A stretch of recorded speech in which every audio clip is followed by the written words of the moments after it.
ovinos, viu, professor? O pessoal do Uruguai manda muita pergunta em relação aos ovinos, né? Eu fico muito contente naquilo com que isso. é possível. Aí a gente vai participando, né? O professor, primeiramente, em nome do Grupo de Estudos em Forragicultura da Universidade Federal de São João del Rei, eu gostaria de agradecer enormemente o senhor, tá certo? Por ter aceitado esse convite de participar comigo. É uma honra enorme poder receber o senhor aqui na minha casa virtual, né? Eu sempre digo isso, que agora é a casa virtual, mas quem sabe em breve a gente não se encontra pessoalmente num Zootec desse da vida, num evento qualquer, que o senhor possa vir a brilhantar aqui com a gente. Né? Então, de coração, professor, muito obrigado. O senhor de pronto aceitou, fiquei muito contente com o aceite do senhor.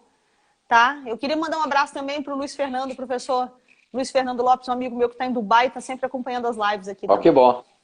Então, professor, muitíssimo obrigado, tá certo? Por o senhor ter aceitado logo prontamente, eu fiquei bastante feliz. Que é isso, Janaína, o prazer é nosso, né? E aquela história, mesmo a gente não tendo um contato mais próximo, a gente acompanha a sua carreira já há um bocado de tempo.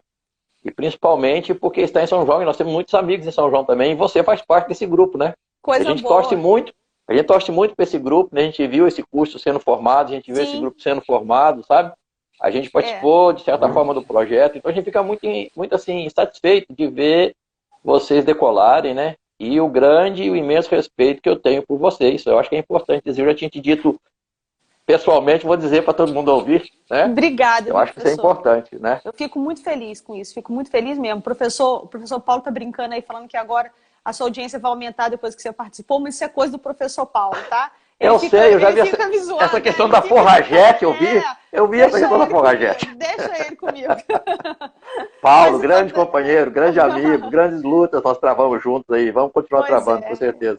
E uma contribuição enorme para a Forragicultura Nacional também, né, professor? A gente não pode deixar de dizer a contribuição que ele nos dá sempre, né? Ó o Rodrigo Vidal aí lá de Brasília, da UNB, ó. Um abraço, Rodrigo. Muito bom você estar aqui. Genildo também. Professor, eu queria pedir para o senhor se apresentar. Eu não vou falar do senhor. Eu queria que o senhor falasse um pouquinho, rapidamente, assim, da sua trajetória. Como é que o senhor chegou aí nos pequenos ruminantes, na forragicultura? Como é que foi isso? Então, vou começar o seguinte, como que eu cheguei na zootecnia, né? Isso. Eu não ia ser zootecnista, eu ia ser bioquímico, porque eu fiz química industrial, e só não fui química industrial porque eu passei no concurso da Vale Fértil, mas o Exército não me liberou, então eu não ia fazer outra coisa. Estava meio parado lá em Uberaba, aí fui com um colega jogar bola na zootecnia, tem um laboratório de sólidos, quando eu senti o cheiro daquele laboratório, eu falei, é isso que eu quero fazer, né? Aí comecei a fazer zootecnia, fiz zootecnia na FASU, vim fazer mestrado aqui em Belo Horizonte com o Norberto, na área de nutrição de ruminantes, quase que eu fiz em forragicultura na UFV, com o Rasmo, grande Rasmo. O professor Rasmo ficou um tempo aqui, ele ficou 1 ano e meio aqui com a gente em São João. Pois é, sei disso. Contribuiu demais aqui, uma pessoa muito querida. Sei disso. Mas aí, como eu queria mais nutrição, resolvi ficar aqui por perto com o Norberto, né? Fiz mestrado aqui, aí voltei para Uberaba, dei aula lá um semestre na FASU, concursei lá na UEM, em Maringá, e aí começa meu contato com os ovinos, né? Aí lá em Maringá, com o Chicão, Francisco Assis Fonseca de Macedo, né? Luiz Gonzaga Pego, né? Que era nosso técnico agrícola, que era estudante de zootecnia.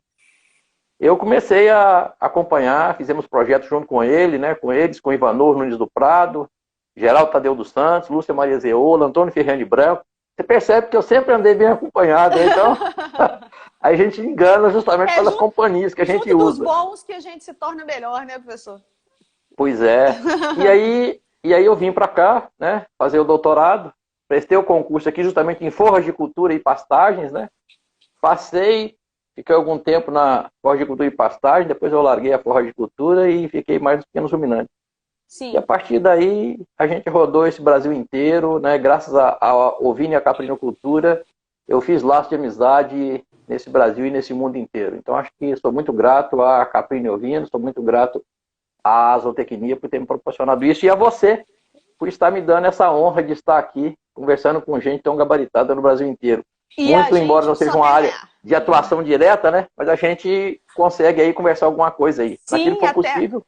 Até porque é engraçado também a minha trajetória, porque eu fiz tudo na área de forragicultura e pastagem, e quando abri o concurso aqui em São João, ele era um concurso que era para forragicultura e pastagem e para caprinos e ovinos. Eu falei, meu Deus, e agora, né? Então eu vou ter que dar meu jeito aqui em caprinos e ovinos. Estudei bastante, né? Dei sorte que os pontos que caíram foram da área de forragem e passei no concurso. Falei, agora eu tenho que aprender a mexer com isso aí, né?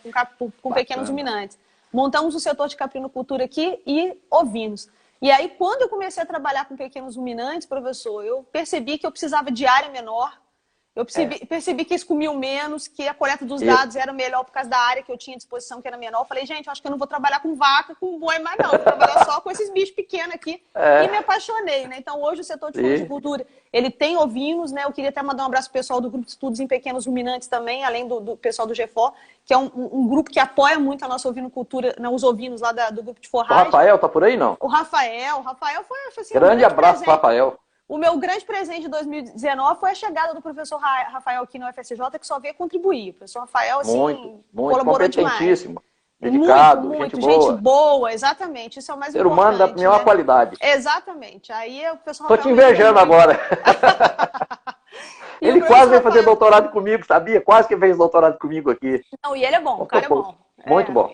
E aí a gente começou, né, a mexer com pequenos ruminantes, e agora eu e o professor Rafael tem uma parceria muito bem consolidada, né, entre o GFOR e o GPE, a gente está sempre muito junto, né, e aí a gente não podia deixar de trazer você para essa conversa, professor, porque houve uma demanda do pessoal. Quando eu abri um quadrinho de perguntas, lá no início das lives, o Rafael tá deixando um abraço aí pro senhor. Quando eu abri tô vendo ali, grande abraço, Rafael. De perguntas, lá no início das lives, muitas pessoas perguntaram, né, dá para falar um pouquinho sobre maneiras de pastagem de pequenos ruminantes? Pessoal, desculpa de novo pela milésima vez por causa dos cachorros aí, tá? Aí eles colocaram isso. Então, eu falei, não, uma hora eu vou ter que trazer alguém gabaritado aí para poder falar. Mas não é tanto assim também, não. Né? Então, eu queria... Você fica me jogando pro alto, depois o pessoal começa a me cobrar alto aí. Para com isso. De jeito nenhum. Vamos cobrar mesmo, pessoal. Vamos aproveitar, vamos sugar o pessoal do Senar participando aí também. Então, pessoal, vamos começar falando um pouquinho sobre mercado de caprinos e ovinos. Né? Eu acho bacana a gente dar até o pessoal que trabalha mais diretamente com a forjicultura, né, que não tem muito esse contato com caprinos e ovinos, dá pra gente dar uma pincelada no mercado? Claro, é o seguinte, a gente, coincidentemente, anteontem a gente conversou com o pessoal do GEPOB, lá do Vale do Acaraú, professor Aline, né? O pessoal estava esperando já a gente conversar com eles há algum tempo. Então nós temos esses dados, eu não trabalho muito com o valor em cima, sabe? Assim, só para ter uma noção. Então hoje nós temos algo em torno aí, talvez, beirando as casas de uns 18 milhões de cabeças de ovinos. E na faixa, talvez, aí eu anotei ali, 10 milhões e 700 mil cabeças de caprinos. Os caprinos, claro que estão todos mais ou menos no Nordeste, grande parte é para corte, né? E engana-se quem acha que o Nordeste cria animal para pele, esse negócio ficou lá nos anos 70, né? Graças a Deus, né? É muito bom só esclarecer isso. Muito, né? Muito. Bacia leiteira lá cresceu demais, só que com um problemazinho, sabe? No meu ponto de vista, a respeito o pessoal lá, são muito dependentes de programas de governo, né? Que seria para merenda escolar, para aquisição de alimento. Por quê? Mas sou contra, não é só isso, sou contra o produtor de leite caprino fazer o leite caprino e entregar isso para a indústria, entregar para terceiros, entendeu? Eu acho que se eles se juntassem, fizessem cooperativas, pequenos laticínios locais, com inspeção municipal, com inspeção estadual, inclusive a ADAGRE, que seria a Defesa Sanitária do Ceará, recebeu agora equivalência CISB. Então, quer dizer, isso vai dar uma força danada para o pessoal que está reclamando. Né? Isso aí agrega. Então, muito, muito. Então é o seguinte, a falta do laticínio, a falta do abatedouro, efetivamente ainda segura um pouco a cadeia de caprino ovino, não só no Nordeste, mas no Brasil inteiro. No passado, lá para os anos 90, Flávio Couto fez um levantamento fantástico, né? Flávio Couto faleceu recentemente, e fez um trabalho junto com o Ministério da Ciência e Tecnologia, e mostrou o seguinte, que o mercado era altamente comprador, mas precisava do frigorífico. Aí muita gente saiu fazendo frigorífico adoidado, sem fazer estudo de dinâmica, de fluxo, sem entender como que esse animal chegaria no abatedouro. Resultado, perto de Fortaleza, tinha 4 frigoríficos, o que abatia 20, 25% da capacidade, o resto ficava ocioso. Então o que eu recomendo tenta fazer contato aí com o pessoal, e isso tem sido feito, graças a Deus. O pessoal faz contato com os abatedouros, aluga a linha lá uma vez por semana, uma vez a cada 15 dias, uma vez por mês, e abate os animais, câmara frigorífica e distribui. Aqui perto de Belo Horizonte, nós temos em Matozinho um que faz isso conosco desde a época dos experimentos. Né? E agora com a Qualibec, o que nós estamos fazendo? Trabalhamos muito com ovino de leite aqui. Nós vamos chegar nos ovinos leiteiros. E os ovinos leiteiros, diferente da cabra leiteira, diferente da vaca leiteira, me dá um produto com a qualidade de carcaça fantástica, com ganho de peso excepcional. Lacou, neocruzado de lacou. Né? Entendi. Então nós temos feito essa parceria aqui também, e alguns produtores têm feito esse tipo de parceria. Nós pagamos para eles abaterem, e mesmo assim ainda compensa. Né? Porque depois nós pegamos, eles têm CIF, a gente pega esse produto e coloca no mercado e atravessa a fronteira. Então, a questão da carne caprina, por exemplo, era como o rebanho, 90 e tantos % do rebanho caprino está no Nordeste, o consumo da carne caprina é mais no Nordeste, e quando nós aqui, os sudestinos, né? Porque tem muita gente que não sabe que nós somos sudestinos. Isso, nordestinos e sudestinos. Tem o sulista, o nortista, os sudestinos, né? Então, nós aqui, os sudestinos aqui, para nós é iguaria, né? Então, você come cabrito, você paga caro no cabrito, o cordeiro ainda está com preço muito caro por aqui. Não, é engraçado, eu moro aqui nessa região aqui de São João del Rei e Tiradentes, né, professor? Se eu for a Tiradentes para consumir carne de ovino, eu vou pagar R$ 200 naquele prato que eu falo para meus alunos que eu morro de raiva, que é aqueles arrozinhos que eles viram assim num pote, botam um manjericão em cima e uma pecinha de ovino, R$ 200. Aqui me dá uma raiva. Pois é. Aquele arrozinho montado assim. Gente do céu, 200 pila aqui, R$ 189 para ser mais específica, no cardápio lá, um pedacinho, uma bistequinha lá, fala, não, gente, que isso, mas iguaria.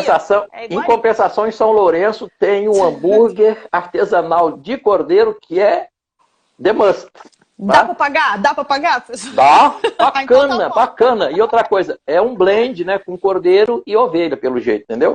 Mas muito bom, fantástico. Eu estive lá com a minha esposa ano passado, assim, maravilhoso. E ela que não gosta muito de experimentar, né? Ela não gosta muito de experimentar, porque ele faz cordeiro que ela come. Então, quando vai, assim, nesses restaurantes, assim, ela não gosta muito de pedir, ela pede mais do trivial. Ela é goiana, né? Então, goiano é mais reservado, né? Então, voltando, então, à condição. O leite de cabra, o leite de ovelha, que eu digo, o leite de cabra e ovelha, no meu ponto de vista, respeito qualquer outro, mas não é para ser bebido. Para ser bebido é o da vaca, que é mais barato, tem abundância. Então, o leite para ser apreciado. Claro, é para ser comido como queijos finos, é para ser comido como queijo tradicional, é para ser comido como doce, ambrosia, pão de queijo, né? Então, nós temos várias formas de fazer essa transformação desse leite e colocar esse leite no mercado. Por exemplo, lá no passado, quando o leite era tido como remédio, porque tinha pouco efeito alergênico, lá em Maringá, uma vez, uma colega minha de um outro departamento estava comprando leite de soja para o filho dela que era alérgico. Eu falei, por que você está comprando leite de soja aí, pô? Leite de cabra. Meu Deus. Né? Aí ela falou, onde eu compro? Eu falei, não, lá na UEM. Na UEM tem. E aí a UEM vendia, porque pasteurizava lá e vendia. E aí, a partir daí, eu falei pro pessoal lá, por que não, ao invés de fazer, principalmente que é criança, por que não, ao invés de fazer só o leite pasteurizado, faça iogurte. Sim. Faça sorvete. Eu tenho um vizinho aqui no prédio, ele é filho de um gaúcho com uma cearense, né? E um mineiro, ele é mineiro.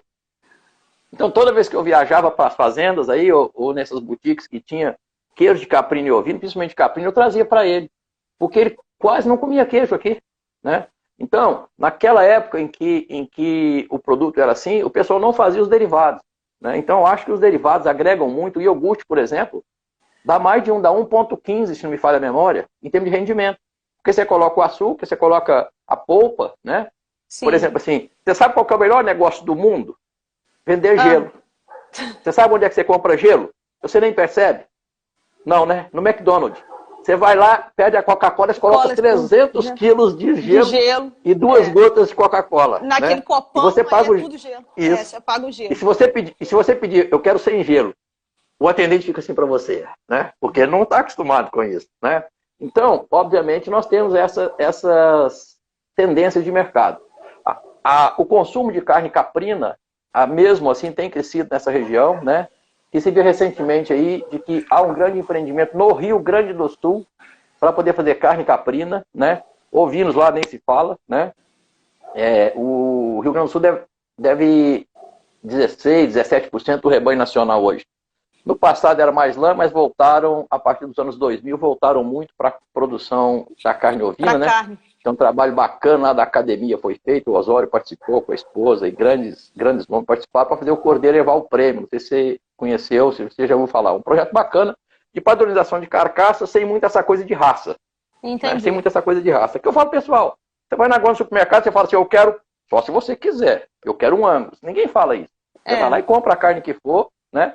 E nesse aspecto, o Brasil é um dos poucos países do mundo em que a carne bovina é a mais consumida, né? Então, acho que ainda falta muito essa condição. Por exemplo, eu estava falando, pessoal, você pergunta para qualquer pessoa, você comeu carne hoje? Eu falo, não, comi peixe. Peixe é um vegetal que está na seringueira e o pessoal vai lá e colhe, né? Sim. Aves é a mesma coisa. Então, para eles é somente a condição de carne bovina. Então, a carne e seus derivados caprino e ovino, o leite e seus derivados caprino e ovino, eu acho que eles têm, assim, essa questão da memória gustativa.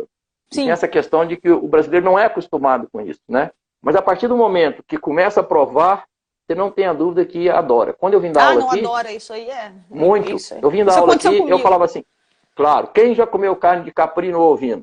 Um ou outro levantava a mão. Ou então, com relação aos produtos lácteos, um ou outro levantava a mão. E eu falava, de vocês, quem comeu e gostou? Todos abaixavam a mão. Eu tenho certeza que vocês comeram quando adulto. Pronto. Sim. Porque a criança não tem preconceito. A criança não tem contato ainda com aquele sabor. E a memória gustativa, infelizmente, é um grande entrave, né? Sim. Por quê? Porque você está acostumado com o queijo daquele jeito, né? Por exemplo, os paranaenses vão ficar putos comigo. Eu morei 5 anos lá em Maringá, né? Mas era difícil eu comer um pão de queijo lá. Porque não presta. Não presta, não adianta. Não presta. Também, não vem esse negócio de pão de queijo carioca, isso não existe não, gente. Não consegue fazer, não faz não. Tem um professor agora, o Luciano entrou agora. O professor Luciano entrou agora em alimentação conosco, lá de Maringá. Aí ele falou assim, Irã, ele estava no Mato Grosso, como professor lá. Aí ele veio para cá e já no meio do caminho com a esposa resolveu parar para fazer um lanche e consumir um pão de queijo. Falei, Irã, o pão de queijo aqui é diferente. Falei, claro que é. Pão de queijo. É pão de queijo. Eu não sou mineira, eu sou fazer um parênteses aqui, pessoal, eu não sou mineira, mas você é carioca? Eu sou fluminense, eu sou Fluminense, do estado. Fluminense. Eu sou Flamengo. Não, de jeito nenhum. O outro dizendo que o pão de queijo do Rio é muito bom. Não, o pão de queijo do Rio não é pão de queijo. Não é pão de queijo. Você me desculpa, mas não é pão de queijo. Pão de quê? Pão de quê? E aí a minha nora, mineira, veio aqui em casa e fez um pão de queijo. Amassou o pão de queijo mineiro, tradicional, aquela coisa toda. Eu comi o pão de queijo. Que delícia de pão de queijo. Ali eu comi um pão de queijo. Né? Então não vem com essa, porque não tem como em outros estados fazerem um pão de queijo. E até nisso nós estamos começando, até nisso nós estamos evoluindo. A Marli tem um capril aqui próximo, aqui, ó, e ela faz pão de queijo. Faz pão de queijo normal e outra com leite de cabra. Uma coisa interessante, sabe, Janaína? É aquela questão da empreendedora, da pessoa que sai da caixinha, da pessoa que vai para frente, que tem visão de mercado, né? O que ela percebeu? Claro, ela faz o queijo dela, curado, meia cura, seja lá o que for. E esse queijo curado ou meia cura, às vezes ele sai um pouquinho fora da formatação, porque é artesanal, né? Não é aquela coisa industrial. Então sai do padrão, não dá aquela visão de prateleira, só a visão de prateleira, ou seja, o resto é tudo bom. O que ela faz então? Ela aproveita isso, faz o pão de queijo e vende aquele queijo como pão de queijo que custa mais caro do que o próprio. Alguém comentou aqui, professor, um negócio bastante interessante, como você está falando do pão de queijo da moça aí, que lá no sul o pessoal está querendo leva o consumidor para dentro da propriedade. E isso é uma pegada bem interessante também, né? Sim. Então você leva ele na propriedade para ele ver o ovino, para ele ver como que é criado. São vários assim. São vários assim. Tem outros também que são interessantes. Tinha um em Curitiba que fazia isso, tinha um, se não me engano, não lembro se era na Paraíba ou se era no Pernambuco. Que era o seguinte, era um restaurante, eu não lembro se era na capital, uma cidade grande, era um restaurante que tinha acoplado o sistema de produção dos ovinos e caprinos, entendeu? Então, a partir dali, trazia para dentro e fazia esse autoconsumo. De uma forma parecida, tem um gaúcho lá em Campo Grande, Jeremias, eu até falei na outra live também, eu fui dar um curso lá e passeando com eles. Por que eu passei com eles? Porque ele perguntou para mim assim, professor, o senhor está dando aula aqui das 6 da tarde às 10h30 da noite, olha só, porque os produtores tinham que participar, porque eles financiaram, lá na UFMS, né? Fui convidado lá pela colega Mariazinha e fui. Falei, vamos embora. Eu falei, eu não estou fazendo nada de manhã à tarde. Eu não quer ir na minha fazenda? Aí comecei a ir na fazenda dele, né? Ele tinha uma fazenda dele, arrendava uma terceira e tinha uma parceria com o senador, uma outra lá. E aí o que fazia? Tinha um abatedouro com SIM, Sistema de Inspeção Municipal, que ele adaptou. Olha só o que ele fez. Ele pegou um caminhão frigorífico, adaptou isso, e um outro caminhão, não um frigorífico, mas um baú, adaptou a linha suja. Então ele tinha a linha suja numa carroceria sem frigorificação, mas toda limpinha, e numa outra frigorificada, entendeu? E ali, ele fazia assim, ó, saía dali, já ia direto para a churrascaria, já ia direto para os restaurantes. Tá vendo? Entendeu? Então, é uma sacada interessante, sabe? Exatamente. Então, o sair da caixinha, né? Claro, e outra coisa, sabe o que eu acho, Anaína? Você não pode, com um produto, por exemplo, assim, esse foi um dado que eu faço também, porque eu não gosto da estatística, simplesmente levantar os dados. Então, por exemplo, a Bahia é o maior produtor de ovinos do Brasil. Bacana! A Bahia é o maior porque está no Nordeste, que é o maior. Então, quando você pega o território da Bahia, quando você pega a população da Bahia, a Bahia é o maior. Mas quando você pega, por exemplo, assim, a relação de caprinos por ovinos, se não me engano, é o Piauí que ganha. Entendi. Entendeu? Entendi. Ou seja, mostra que ali, naquele momento, ali, naquele cenário, o caprino é mais interessante na produção da proteína vermelha e não o bovino. Entendeu? Por vários motivos. Por vários motivos, não vamos discutir isso. Mas está sinalizado ali. Então, qualquer plano de política pública, qualquer plano de uma universidade, qualquer plano de pesquisa, de uma instituição de pesquisa, está sinalizado aí. Né? Então, acho que a gente tem que muito correr atrás disso. E outra coisa, eu vou tentar, por exemplo, vou tentar pegar o sinódon, depois nós vamos chegar lá. Pegar o sinódon aqui e levar o sinódon lá para o semiárido, para quê? Para quê? Ah, não, mas eu quero aqueles grandes ganhos que eu tenho na ovinocultura e na caprinocultura. Eu falava muito para meus alunos, para quê? Se o cenário é esse, se você começar a fazer isso, o custo de produção vai lá em cima e você não consegue competir no mercado local. Claro, as pessoas esquecem disso, sabe, Janaína? Então, por exemplo, assim, eu fiquei assim, quase que eu volto a ser químico, porque em 1991, 92, eu não me falha a memória, a Unesco ou a FAO, não sei, fez um trabalho da seguinte forma, fizeram um levantamento no mundo inteiro e descobriram que 62% dos empreendimentos agropecuários da América Latina e Caribe, América Latina e Caribe, 62%, quebravam em menos de 3 anos. Sabe quem que era a culpa? Dos técnicos. Sabe por quê, Janaína? Porque o técnico é formado na escola para perseguir altos índices produtivos, alta tecnologia, e nunca para atuar em cima daquela realidade do produtor. Entendeu? Que muda, então, né? Isso me decepcionou demais. Graças a Deus eu fui para Maringá, onde aquela visão do sulista, né, de trabalhar também o pequeno produtor.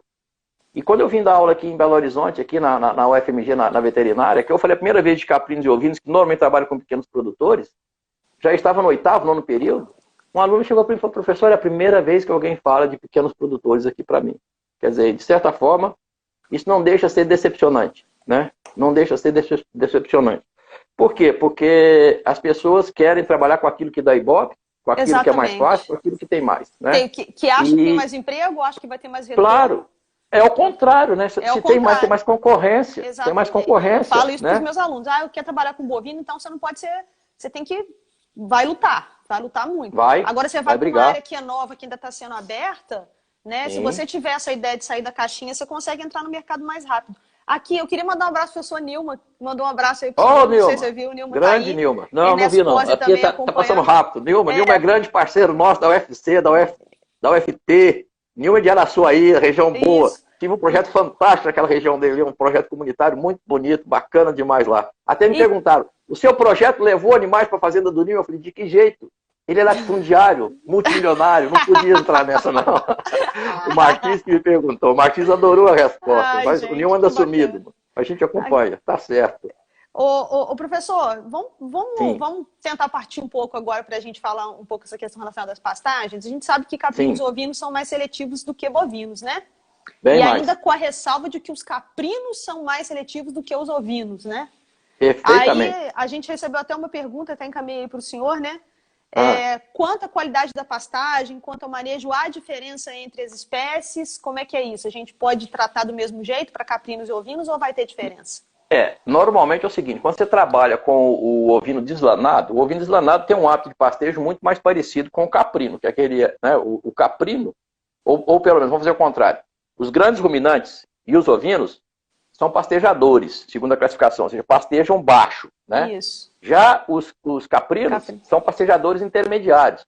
Eles vão pastejar o quê? Vão pastejar mais brotos, vão pastejar mais herbáceas, arbustivas, folhas largas, né? E acima deles teriam aqueles ruminantes selvagens, principalmente, alguns não, até domesticados, em Nova Zelândia, alguns cervídeos, alguma coisa assim. E esses comem forrageiras que têm nível de energia tão alta como concentrado. São altamente seletivos. Pela seletividade. Tudo por seletividade. Só um pouquinho, professor. Pessoal, quem quiser mandar pergunta, coloca aí no pontinho de interrogação para no final a gente apresentando para o professor as perguntas, tá? Por gentileza. Mas faz pergunta fácil, viu, gente? Faz pergunta difícil, não. Porque eu respondo todas, sabe? Respondo todas. Eu sei falar não sei. Então pronto, não vai ficar ninguém sem resposta. Não. Então, nessa condição, acho que é importante, Janaína, pelo seguinte, a gente tem até que pensar um pouco. Numa das lives, eu ouvi você falar um negócio e eu concordo contigo, foi com um colega, se não me engano, lá do Roraima, parece. a questão da monocultura na pastagem. Sabe, a monocultura na pastagem. Nós não temos condição de trabalhar monocultura na pastagem, principalmente quando nós temos essa sazonalidade de clima, igual que nós temos aqui nessa região. Nós não temos neve, mas nós temos seca. Eu só falo, o Brasil tem tudo. Não tem neve, não tem neve, mas tem seca. Bom, então o que acontece? Lá nos anos 70, 80, o INAH seria um braço do INRAR, só que trabalha na África. Então, os pesquisadores do INAH fizeram vários trabalhos. O Devendra tem isso no livro dele, vários indianos têm isso no livro deles, e recentemente a gente viu isso ser replicado aqui, muito embora Ambrose tenha chegado à mesma conclusão lá em 82 aqui no Brasil. A questão é o seguinte, normalmente a pastagem para caprinos, além de ser mais alta, ter mais plantas arbustivas, para um bom desempenho do animal, precisa no mínimo 5 espécies forrageiras. Por que 5 espécies forrageiras? Porque elas vão sendo mudadas durante o ano. Nesse trabalho de 82, o dos franceses eu não recordo. Eu já estou velho, estou esquecendo. Mas nesse trabalho de 82, se não me falha a memória do Ambrose, se não for, acho que é do Mesquita, o que acontece? No início da seca, 5% da dieta, presta atenção, é muito grande isso, 5% da dieta forrageira era composta por folhas decíduas. O que são folhas decíduas? São aquelas folhas que, por uma defesa, as árvores jogam no chão. Então, ela tem valor biológico alto. Ela tem aquelas que a gente fala que caduca, né? A planta caducou. Exato, isso, caducou. Então, 5%. Mas antes, enquanto vinha na chuva, eles iam comer mais arbustos, mais plantas, herbáceas, mais leguminosas, mais algumas nativas.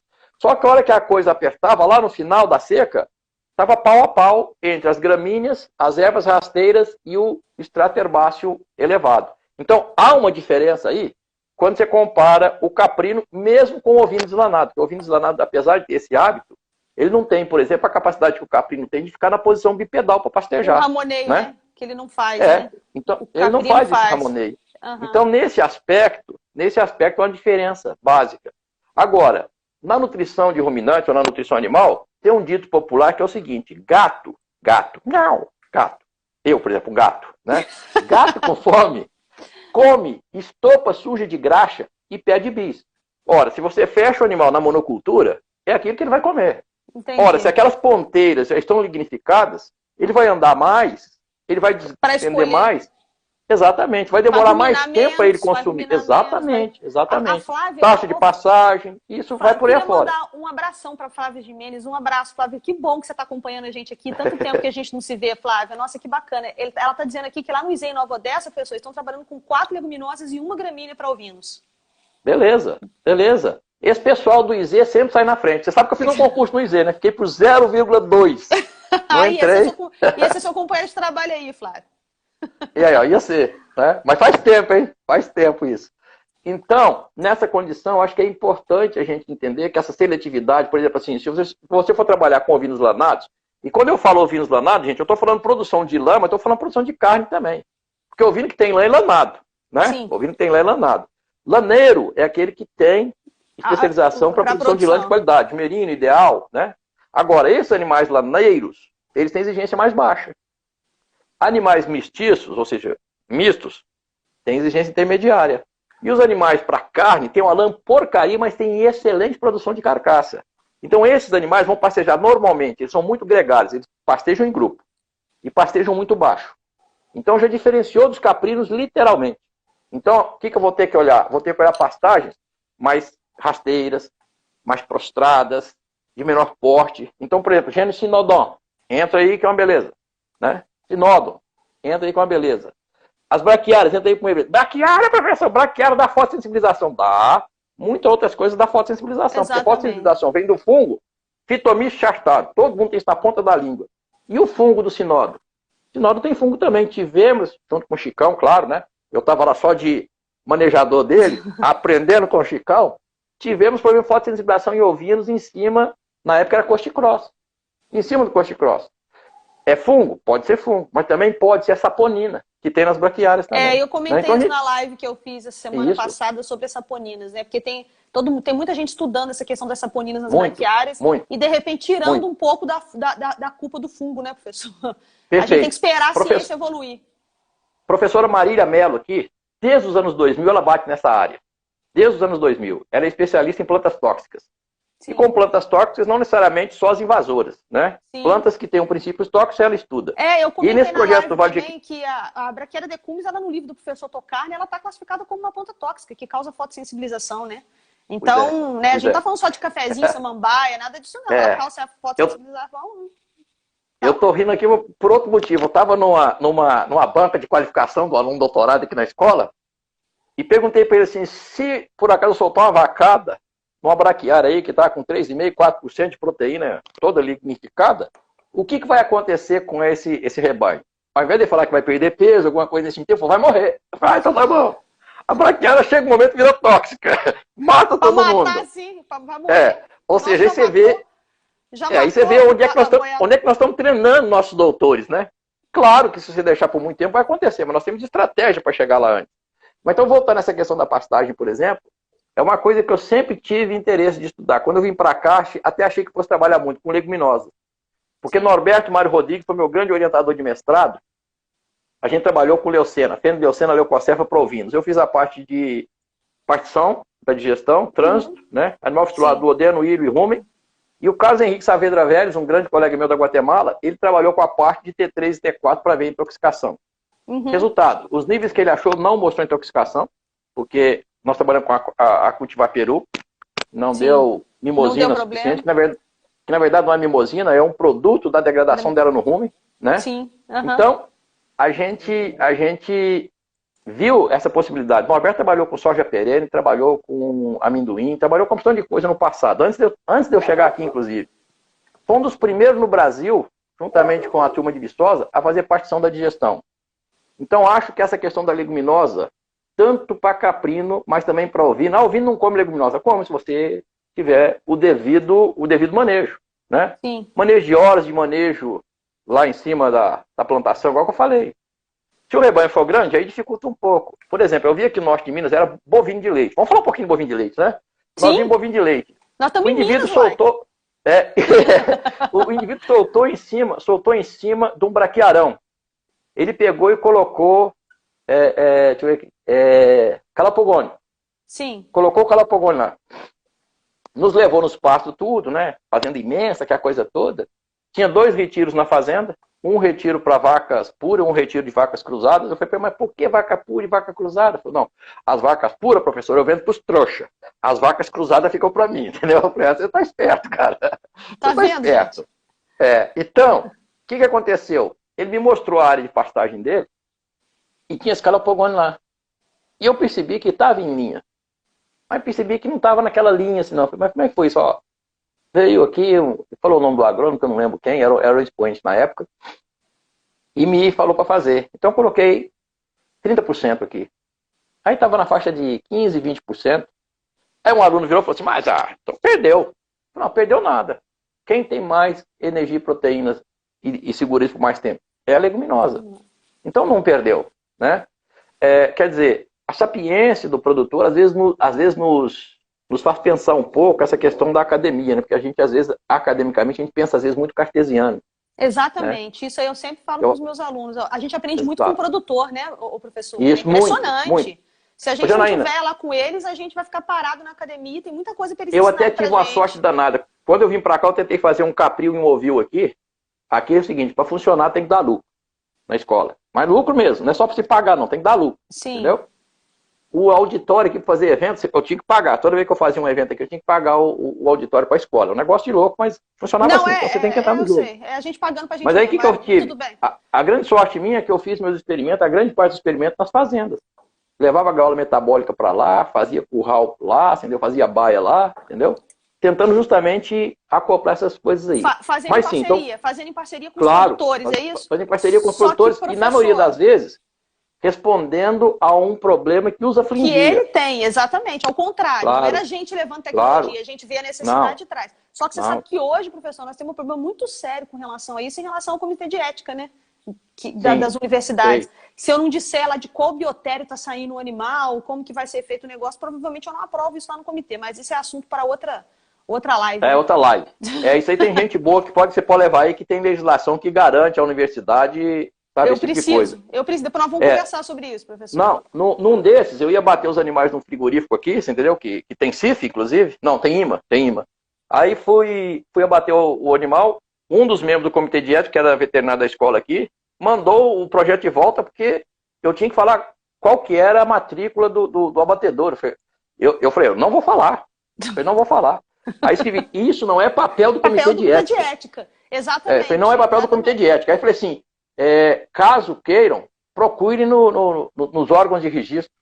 Entendeu? Ora, tá achando o quê? Né? Tá conversando com um moleque, com criança? Exatamente. Né? Há um confundimento até onde vai o papel do comitê de ética, né? Exatamente. Mas isso aí é outra live, igual você falou. Outra live. Mas uma coisa que eu gosto muito da leguminosa, principalmente pro ovino, tem esse pastejo baixo e tem a verminose andando ali atrás dele, né?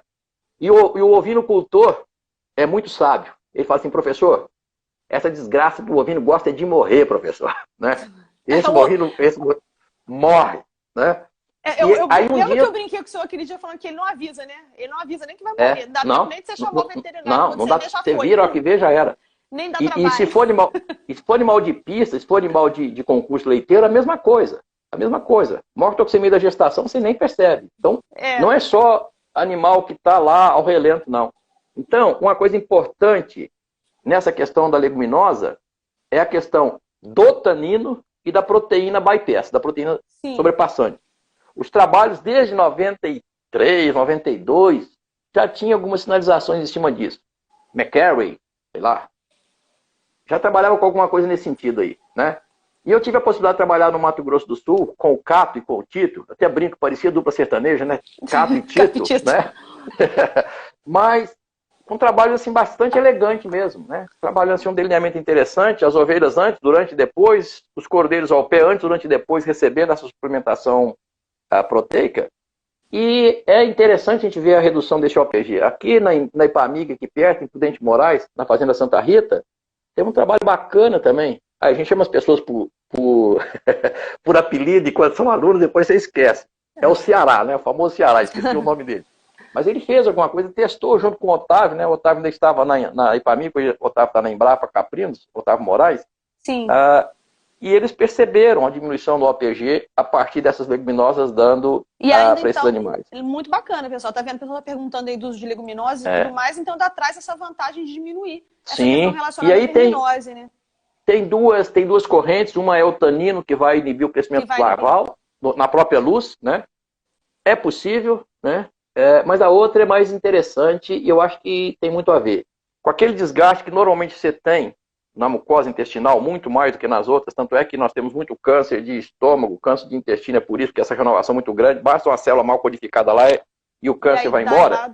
Não é? Então, essa renovação elevada ali na mucosa intestinal, na migração das criptas lá para frente, posterior da mucosa, que vai dar aquela secreção de muco, né? E esse muco tem parcela nitrogenada.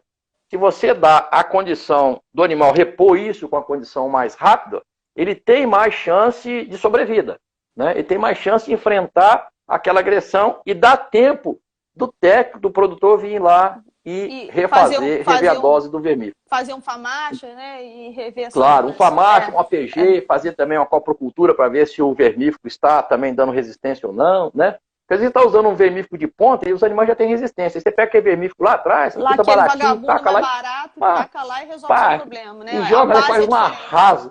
E você sai como zootecnista, como veterinário do ano lá, né? O cara resolveu a parada aqui, né? Mas é aquela história, são os anos de janela, né, Janaína? São os anos de janela. Então acho que a leguminosa tem isso.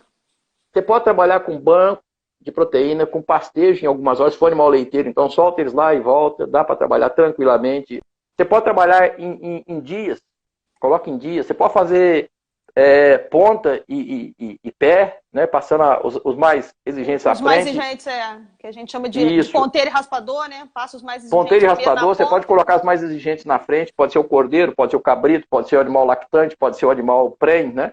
Você pode trabalhar essas coisas e a leguminosa te ajuda muito. E eu vi um negócio interessantíssimo, nós não usamos isso no Brasil, mas eu vi isso na América Central. Eu não lembro se foi em Honduras ou se foi em El Salvador. No próprio pasto, ao invés de você fazer o keep grazing, tá? Sim. Porque o keep grazing você vai fazer só para o pequeno. Em vez de você fazer o keep grazing só para o pequeno, o que eles fizeram então? Eles plantaram faixas estreitas de leguminosas. Eu não lembro se foi ciratro ou se foi centrosema. Não foi centrosema. Então eles plantaram a centrosema e cobriram com uma tela metálica. Entendeu? Entendi. E o animal tem acesso. Só que o animal tem acesso, mas a tela não deixa ele aprofundar para poder degradar. Entendeu? Então é uma estratégia interessante. Aí eu falo e penso, por que eu não pensei nisso antes? Interessante, né? Mesmo. Porque então, aí fica igual a forma que a gente usa para fornecer feno para caprino, né, professor? Em sistema confinado, é praticamente ali o ar livre. Mas você sabe o que eu acho? Deve ter sido um cara que não tinha nada a ver com a área das agrárias. Ele foi visitar uma fazenda qualquer, o bichinho passando fome, enfiou a cabeça para comer do outro lado. Ele falou, vamos fazer isso aqui para dentro.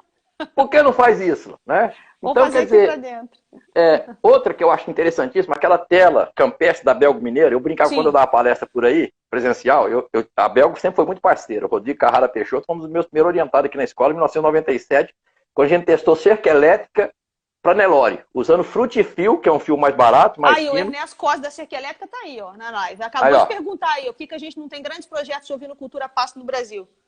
Pronto, nós falamos por aí daqui a pouco, então. Então, o que acontece? Numa condição dessa, você pega essa... Eu brincava com o pessoal, ó, toda vez que eu falo Belgo Mineiro, eu ganho 5 mil reais. Aí eu falo Belgo Mineiro, pronto, já deu aqui, já pagou a diária. Mas aquela, a campestre, o que acontece? Ela é estreitinha embaixo e larga em cima. Ótimo, por quê? Para o cordeiro não sair. Mas o que você faz com aquela tela? Então você vem cercando, daquele jeito, tudo bem. Ou cercando, pode ser com fio também, para não ficar tão caro. Cerca com os fios ali, e chega num determinado momento, você fecha com a tela um quadrado fazendo o seu clip grazing. Entendeu? Só que você inverte a parte que está de dentro, você inverte. Para fora, você troca de lado. Isso, você coloca ela com o espaço maior. Os cordeiros ou os cabritos entram e a mãe não entra. Então ali dentro você pode colocar concentrado, você pode colocar água, você pode colocar uma leguminosa, você pode colocar inclusive feno, se for o caso. Né? Mas eu acho que é interessante a gente pensar na utilização da forrageira nesse espaço, né? Desse jeito, alternativos, vamos dizer assim. Agora, dá para fazer igual que a gente fazia em Maringá.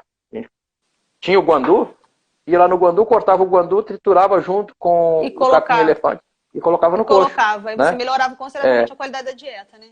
Muito. O que a gente fazia? A gente fazia uma coisa assim, aleatoriamente, o pessoal Gumide, não sei se foi o Gumide ou foi o Coelho da Silva, 1992, está na SBZ, na RBZ.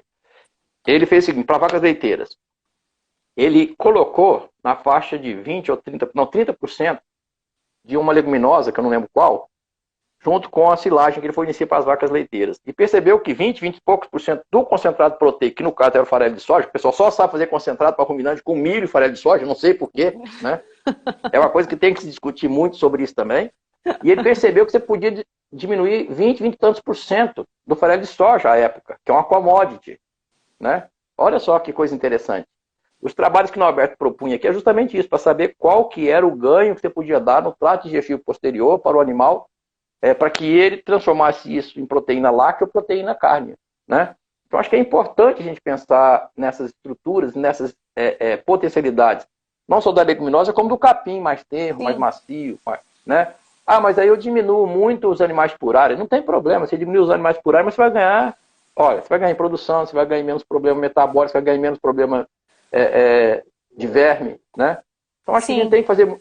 E eu digo sempre o seguinte, Janaína, você não pode olhar só a pastagem, você não pode olhar só o solo, você não pode olhar só o animal. Só o animal. Você tem que olhar isso no contexto. É um ecossistema completo. E principalmente isso aqui, ó. Está remunerando adequadamente o produtor ou não, né? Você quer ver uma coisa muito interessante?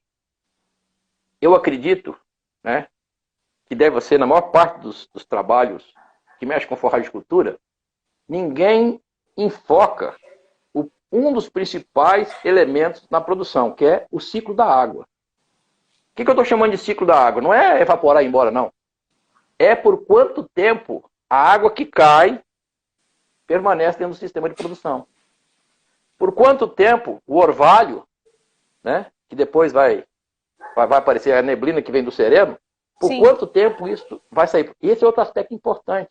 Por que a gente que mexe com pequenos ruminantes, eu costumo dizer que quem mexe com pequenos ruminantes é sempre um pouco mais acima do que quem mexe com grande. Por quê? Porque na academia, você vê nutrição de ruminantes, só vê boi e vaca.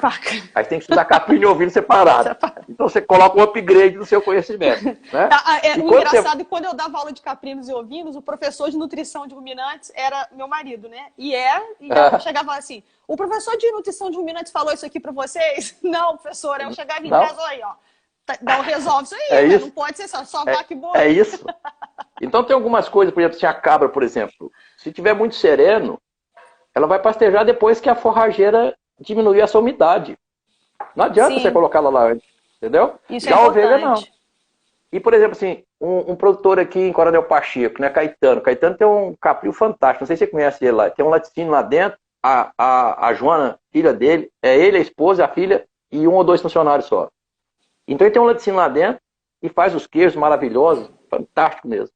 E um dia eu fui lá com os alunos e ele tinha acabado de cortar o capim-elefante. E o capim-elefante tinha chovido e o capim-elefante está molhado. Molhado, não vai. E ele não vai. Não vai. Entendeu? Foi uma pessoa, toda vez que molha acontece isso. Então, você vai fazer o seguinte, você tem que deixar pelo menos nesses momentos, tem que deixar alguns fardos de feno guardados aqui dentro, você tem condição de misturar isso, sabe?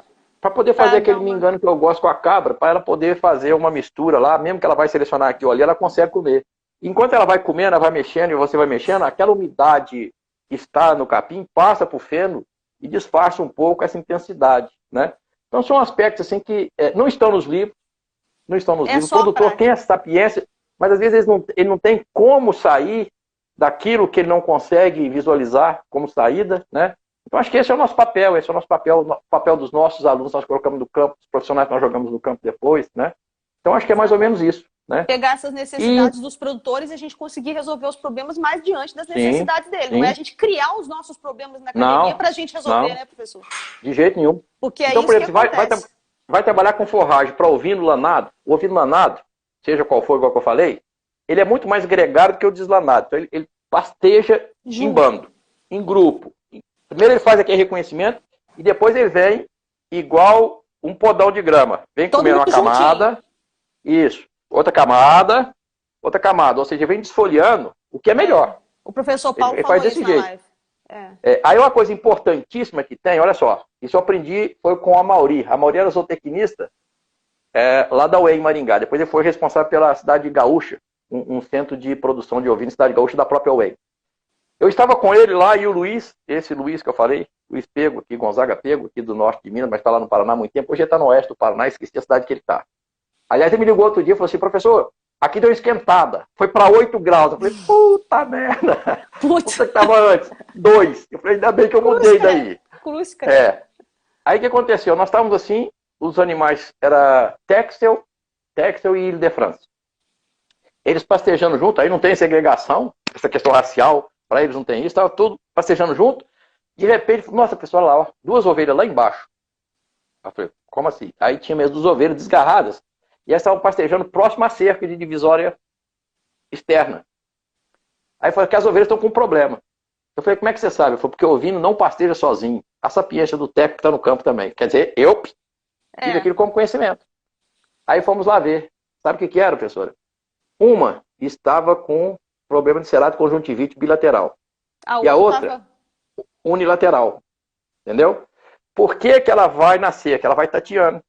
Entendi. Entendeu? E ela não vê as companheiras de rebanho dela, e o negócio dela é comer. Sabe? E ela vai comendo. Então o negócio é assim, o ovino, nesse caso, na pastagem, ele foi feito para comer mesmo. A coisa mais horrível que eu já vi até hoje foi uma ovelha com estrose, né? Bicho da cabeça, verme da cabeça lá, né? Estrose. O bicho com estrose caiu, teve uma convulsão, caída. Ela continuou comendo, pastejando. Nossa. Entendeu? Horrível. Aquilo me marcou assim que eu cheguei em casa, eu não quis almoçar, não quis tomar banho. Fiquei 3 meses sem tomar banho, professora, só por causa disso. Entendeu? Só a mulher que botou ela fora. Não, mas na época ela recém-casada, eu falava pra ela, esquece isso, aquela coisa toda. Então, eu acho que essa questão também, quando você percebe que o ovino está desgarrado, o lanado, tem alguma coisa errada. Já o deslanado, não. Agora, tem um aspecto importante. Você, como técnico do sistema, está lá pastoreando os animais, está lá fazendo supervisão, ensina quem está levando e trazendo os animais, se tiver recolher por causa dos predadores, então por causa do... Né? Do bicho, do predador de 2 patas. Né? Isso. Então, o que acontece? Nesse caso, você tem que prestar atenção numa coisa. Quando essa forragem estiver bem cortada, não tiver aquelas reboleiras, aquele desnível, o valor nutricional está equiparado. Quando começa a despontar, e o produtor chega para você e fala assim, eu não sei o que está acontecendo aqui. Eu falei, eu sei. Aí, vai um técnico mal avisado, aí passa a roçadeira, pronto. Passou a roçadeira, Você acostumou mal o produtor, não é não? E passou a roçadeira, você vai fazer o que com a sobra? Então você passa outra roçadeira, aquela roçadeira maior que faz... né? Então você tem como fazer isso, né? Então se você tiver a propriedade, faça isso. Eu vi uma saída muito elegante do pessoal da Embrapa. É a Embrapa bovino de corte, mas é uma extensão que eles têm bem próximo do Paraguai. Sim. O que eles fizeram? Eles não tinham os bovinos para fazer isso. Então eles traziam os bovinos de fora e faziam parceria no ganho. Entendeu? Entendi. Então acho que você tem como incentivar o produtor a fazer isso com o produtor do lado. Né? Zé Osvaldo era do sítio Jacomé, criava cabra leiteira num latifúndio que ele tinha aqui em Contagem. Tinha 2 hectares. Desses 2 hectares ele tinha um lago, ele tinha um bambuzal, tinha a casa dele, mais 3 casas de caseiro. Ou seja, quase não tinha nada. Não tinha nada. Ele importava tudo. Ele plantava aveia onde desce, ele plantava capim onde desce, entendeu? E comprava feno para dar para as cabras dele. E o Zé Osvaldo tem uma coisa interessante. E ele falava justamente essa condição. Irã, a questão do manejo alimentar, você tem que saber o que a cabra gosta. Agora, quando ela não gosta, você disfarça e dá para ela. Tá certo. Aí. Mas como é que você faz isso? Ele falou assim, eu vou introduzindo aos poucos. Por que eu estou dizendo isso? Porque nessa questão, lá atrás da torceira que fica, eu fui para ele assim, mas ô Zé, e o que acontece com aquilo que sobra aí então? Porque vai sobrar. Principalmente falou, moço, você acha que eu sou bobo? Vem cá que eu vou te mostrar meu confinamento bovino. Aí eu fui lá, tinha um cercadinho, 2 reses bovinas, 2 reses pequenininhas, 2 novilhas. Que aí pegavam... Tudo aquilo que sobrava, ele dava para elas. Entendeu? Então, ou seja, é parecido com o pão de queijo da Marlissa, entendeu? Só que o pão de queijo dela está lá na frente. Entendi. Ou seja, Doberheim falava, né? O animal é a mais perfeita máquina de colher, processar, armazenar e transformar o alimento. Então, se você tem como fazer com que essa forrageira não fique desse jeito, faça isso. Que seja diminuindo um pouco a área e deixando aquilo deferido para a época da seca. Né? Tudo é manejo. Tudo é manejo. Tive uma vez ali próximo a Araxá, e era o Projeto APIC. O Projeto APIC ensaia e fica uma semana com os alunos rodando cada fazenda, em cada área distinta, com um professor distinto. Então, no final da semana, você rodou no mínimo 5 fazendas, porque às vezes, nesse caso lá, a gente rodou 10 fazendas, uma pela manhã, uma pela tarde. E um negócio muito interessante. Eu cheguei lá, o indivíduo, por conta própria, ele cortou o pasto para ovino. O que ele chama de manga, né? Eu cortei a manga lá pelo meio. E olha só como ficou bom, professor. Melhor do que do outro lado que eu não cortei. Eu falei, pois é, por que você não cortou do lado de cá? Eu falei, vou cortar. Cortar, gente, é separar, tá? É fazer cerca divisória. Aí eu falei assim, olha, você vai perceber que vai ser mais fácil fazer isso desse lado aqui, e depois você vai fazer o contrário. Você vai fazer assim, ó, e vai cortar, porque era assim a fazenda, ó, um morro assim, vai cortar tanto o morro de cá quanto o morro de lá. Você vai ver que beleza que vai ficar, né? Passaram-se uns 2 anos, 2 anos e meio, eu fui lá, eu não ia na fazenda dele, ele fez questão de ir, quando o projeto chegou lá, ele fez questão de ir para falar para mim, professor, o negócio deu certo, todo entusiasmado, né? Que era uma ideia que ele tinha, por quê? Porque ele viu que na vaca dava certo. Então, essa condição também de leitura de score, de passo, essas coisas de altura, isso é o que há, né?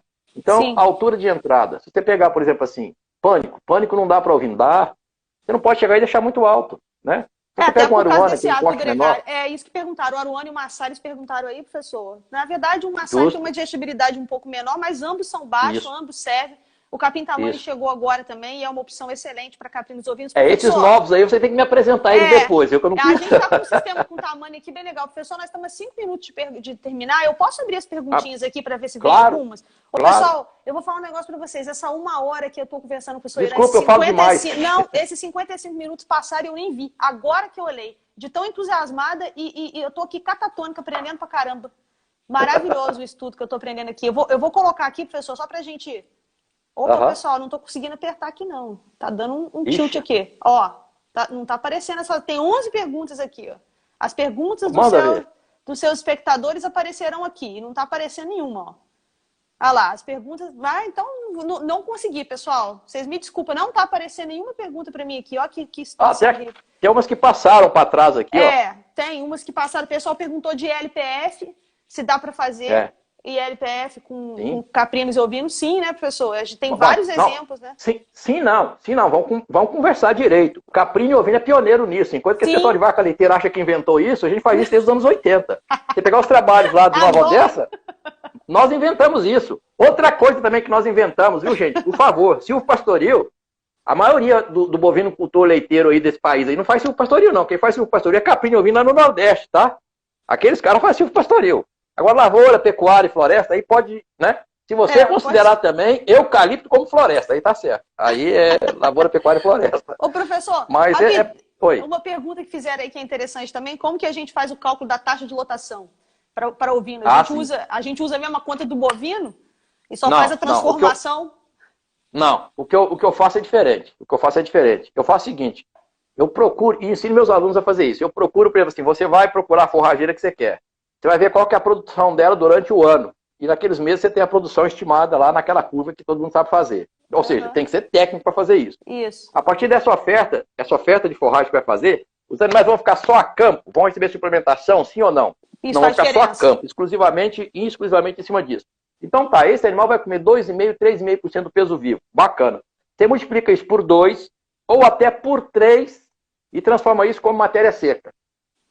Então o que acontece? Por que eu estou falando isso, Anaína? Porque nos nossos cálculos aqui, isso vai dar um resíduo de 40% a 60%. Ok. Tá? Que na média dá 50%. Exatamente. Então essa é uma forma tranquila, mais fácil de ser feita do que você ficar pensando em fazer, por exemplo, assim, faz por unidade animal? Faz. Mas por unidade animal não é só o peso, não. Você tem a boca, você tem que é diferente, o piso, o hábito né? é diferente. Claro, você tem o pisoteio, você tem o bostejo na área, como diz o outro. Professor, olha só, abriu aqui a nossa contagem. O Instagram vai derrubar a nossa live aqui a qualquer momento. Pronto. O pessoal tá... Nossa, então, tá bom. Gente. Assim, professor, eu não Passou rápido. Passou muito rápido. Eu não tenho como agradecer ao senhor por esses ensinamentos maravilhosos que o senhor deu aqui. É isso. O pessoal tá falando porreta mesmo. Vamos marcar a próxima, então. Vamos marcar a próxima, pessoal. Não, vamos marcar a próxima, com certeza eu vou deixar marcado. Pode mandar pergunta pra gente, pro professor Irã aí, na medida do possível, que der a gente responde para vocês. Professor, de coração, assim, eu tô extasiada, eu tô maravilhada com a live, eu aprendi demais. Nossa, muito bom. Muitíssimo obrigada, a gente agradece muito, viu, professor, pela transmissão do conhecimento aí. Eu que agradeço, Anaína, sabe? Eu acho que é sempre muito bom falar de capim ovino, falar de zootecnia, falar do homem do campo, falar daquilo que nós fomos criados para falar, sabe? Exatamente. Eu só quero deixar um recado aqui, sabe? Por causa dessa pandemia que nós estamos aí, sabe? A questão da máscara, a questão da higiene das mãos, a questão do isolamento social, isso não é besteira não, gente. Está salvando vidas, sabe? Então vamos fazer a nossa parte, sabe? Vamos fazer a nossa parte para a gente sair dessa o mais rápido possível. Porque eu tô doido para ir pro campo, tô doido para fazer poeira por aí, né? E eu sou velho, eu tenho problema de pressão, eu tô no grupo de risco, você entendeu? Então vamos correr. Mas a galera nova aí tá no campo, acho que a gente fica feliz com isso aí. E toda vez que precisar, Janaína, você sabe, pode contar com a gente. É muito bom, de coração, professor. De coração. Estou muito feliz com o resultado. Muita gente na live, pessoal do Nordeste, do Sul, Maranhão, Piauí, todo mundo presente, Espírito Santo. Eu estou muito feliz, muito feliz. Abraço nessa brava gente brasileira aí. Isso.